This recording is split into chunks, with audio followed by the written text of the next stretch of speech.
Coisa que eu ouço falar muito, a gente tem muita discussão na comunidade do Kung Fu Brasil, é a questão do estilo mudar, né? O pessoal que é mais tradicional, do Kung Fu tradicional, eles tomam um pouco de cuidado quando eles vão falar sobre isso, que é o quê? Eu acredito, como praticante, que os estilos de Kung Fu eles vão sofrendo mudanças. De acordo com que eles são ensinados por alguns mestres, passam por outra cultura e passam por tempos diferentes. Quando a gente pega ali a época da China, do mestre Ip Man, a gente vê um tipo de trabalho de Wing Chun. E quando a gente vem para hoje, com o Hans Hemel, com o Duncan, com o Gordon, a gente vê outro tipo de trabalho completamente diferente. Eu posso estar errado na minha colocação, mas assim, eu acredito que o Wing Chun ele tem essa mudança frequente e mais perceptível do que os outros estilos tradicionais, porque não são focados, nem todos são focados tanto no combate quanto o Wing Chun, mas eu percebo isso, né? Por exemplo, ali na época do Ip Man, a gente teve toda aquela mudança na política chinesa, tudo que foi acontecendo na China, e o Ip Man tinha uma forma de trabalhar. Mas quando a gente vai para o Duncan, ou começa a ver os vídeos do Duncan, o senhor mesmo foi lá para a China, treinou na China com o Duncan, a gente sente uma diferença. Você acha que desde quando você começou a praticar até hoje, a mudança existe, é notável? Como é que é? Como é que você vê isso? Eu acho que você foi muito feliz aí na sua abordagem. Se você observar a carreira do Ip Man, você vai ver que ao longo da carreira dele, ele mesmo foi modificando o 21 dele. Então, até porque as condições dele mudaram para melhor, vamos dizer assim. Ele tinha poucos alunos no começo e ele fazia um tipo de trabalho. Então, por exemplo, no estilo que eu estou aprendendo com o Sifu Gordon, o Sifu Gordon foi aluno do pai dele, Lo Man Kang, que foi um dos primeiros alunos de Ip Man quando Ip Man chegou a Hong Kong. Era um grupo pequeno. E o Ip Man conduzia o Tissal fazendo exercícios contínuos, fluidos, com os alunos. À medida que isso foi mudando, que a quantidade de alunos vai mudando, ele vai simplificando os métodos para atender uma quantidade maior de alunos. E você, até na própria forma cilintal, a forma cilintal que a gente executa aqui na escola, segundo a linha do Sifu Gordon, estou falando especificamente da linha do Sifu Gordon, isso parece muito com o cilintal até de outras famílias, como Yonkei-san. Eu nunca nem conversei com o meu atual Sifu sobre isso, mas é perceptível você ver algumas semelhanças com outras formas e como isso foi mudando ao longo do tempo. Inclusive, algumas mudanças, segundo o Sifu Golden Lu, se deram por questões do combate especificamente desarmado, combate esportivo, ter mudado ao longo do século XX. Então, já nos anos 50, algumas defesas, como, por exemplo, como a defesa baixa do Kansal, né, que é um bloqueio baixo, ele mudou a posição do braço porque os alunos de Ip Man estavam tomando caneladas nas costelas. E aquela defesa naquela posição do braço, na horizontal, machucava muito. Então, o próprio Ip Man sugeriu que no cilintal você resvalasse o braço. Então, numa parte cilintal você tem a defesa do jeito que ela é, que rigorosamente não está errado, mas você tem uma posição do braço que foi adaptada para um tipo específico de chute que começou a ficar muito popular já ali no Sudeste Asiático entre os anos 50 e 60, que é a canelada do Muay Thai, que é um tipo de chute muito forte. Se você vê os conflitos, prestar atenção nos conflitos entre o Full Contact e o Muay Thai nos anos 70, você vai ver que o pessoal do Muay Thai quebrava o pessoal do Full Contact, atletas muito, muito bons também, com aquela novidade que ninguém conhecia, que para os caras era novidade, os caras não sabiam defender aquilo ali. Então a arte marcial ela vai mudando com os mestres. Um outro ponto é que o 21 ele é uma luta conceitual. Você tem um conceito. Mas é muito importante dizer uma coisa, fazer uma observação. Você não muda o 21 do jeito que você quer. Não é assim que tem que funcionar. Você pode fazer assim? Pode dar certo. Mas, na verdade, alguns princípios não mudam.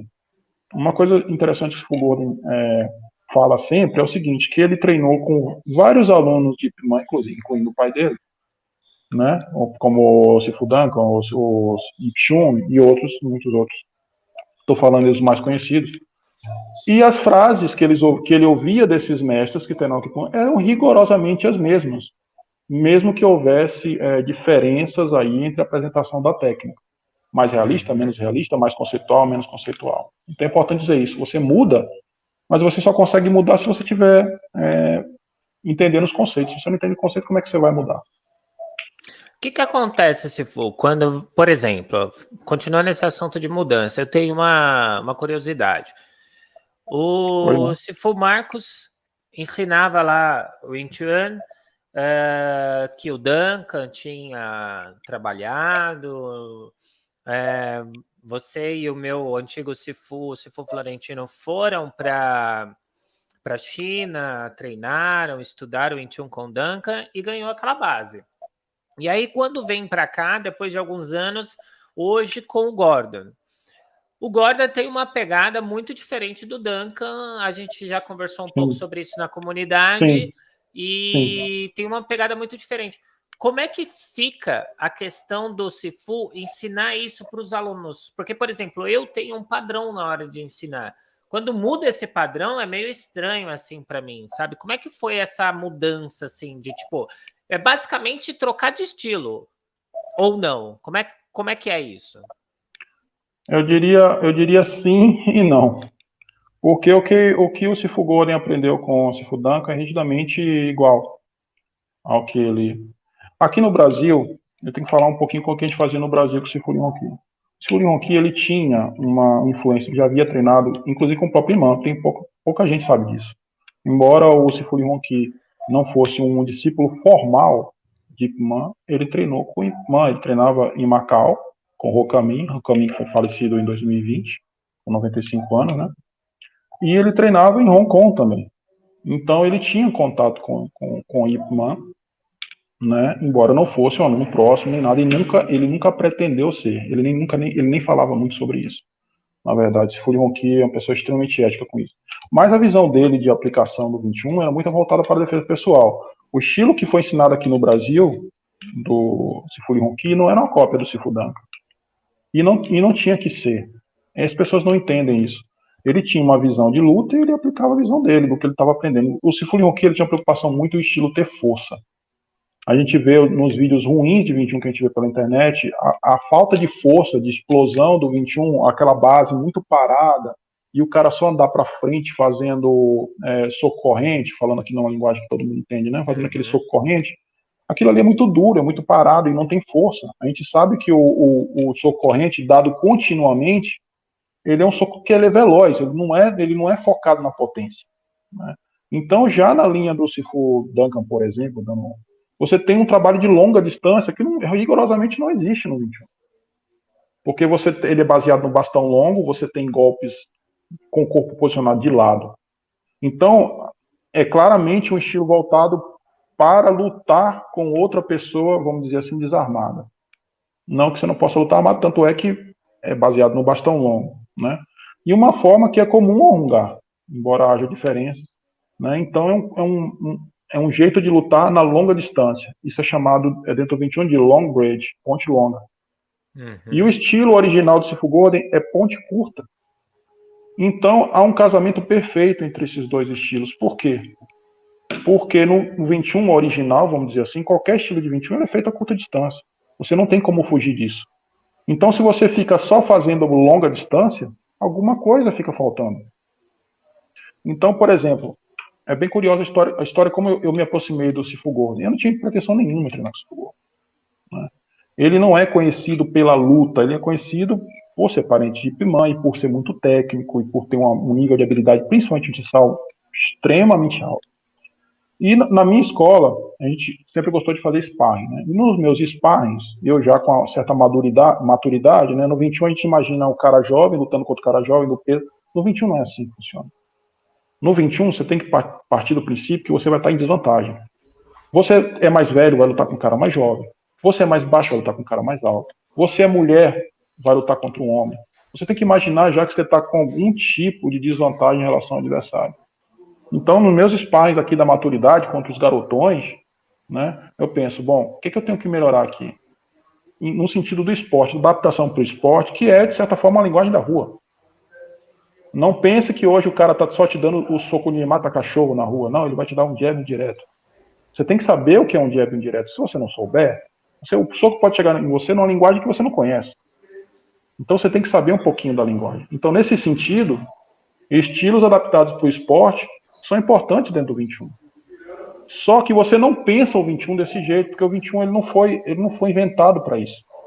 O 21 é para lutas desesperadas, inesperadas, em situação de extrema desvantagem. Então, o lutador de 21, que ele é realmente inteligente, ele treina de forma estratégica, ele não treina para lutar. Essa é a verdade, que ninguém gosta de falar.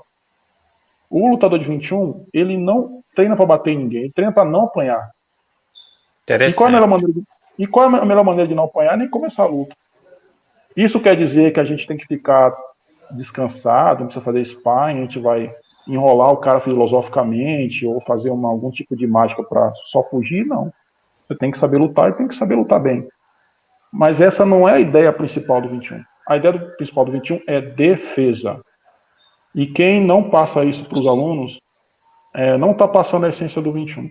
Então, na busca não pelo Sifu Golden, mas por algumas coisas que eu queria em nível de sparring, que era, por exemplo, eu boxeio bem, eu vim do boxe, mas se você faz muito bloqueio do 21 num bom nível, você perde a mão. Por que eu estou perdendo a mão?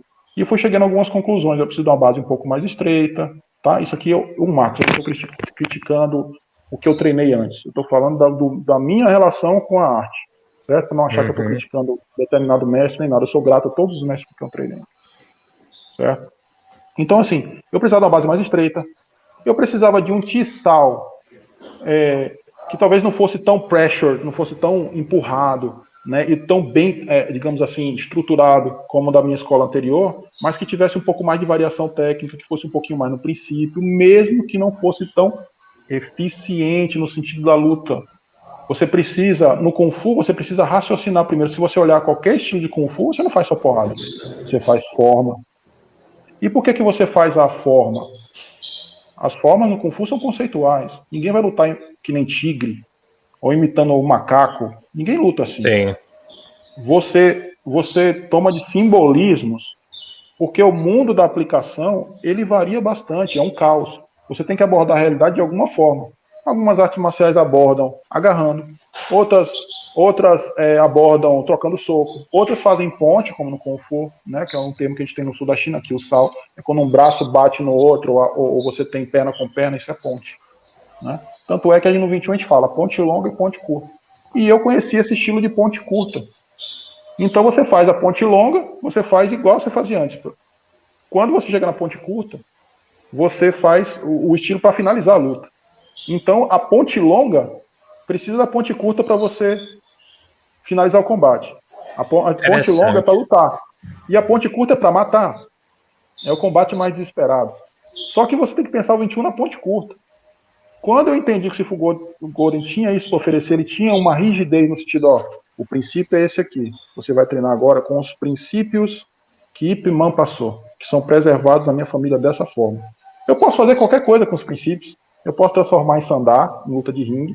Eu posso me aprimorar a defesa pessoal, porque eu tenho um princípio. Com o princípio eu crio técnicas. As técnicas são livres. O Júlio vai ter a técnica dele, mais cedo ou mais tarde. O Marcos vai ter a técnica dele. Marcelo Florentino vai ter a técnica dele. Mas a questão é, você domina o princípio? Se você não domina o princípio, você está só sendo enrolado, você não está aprendendo.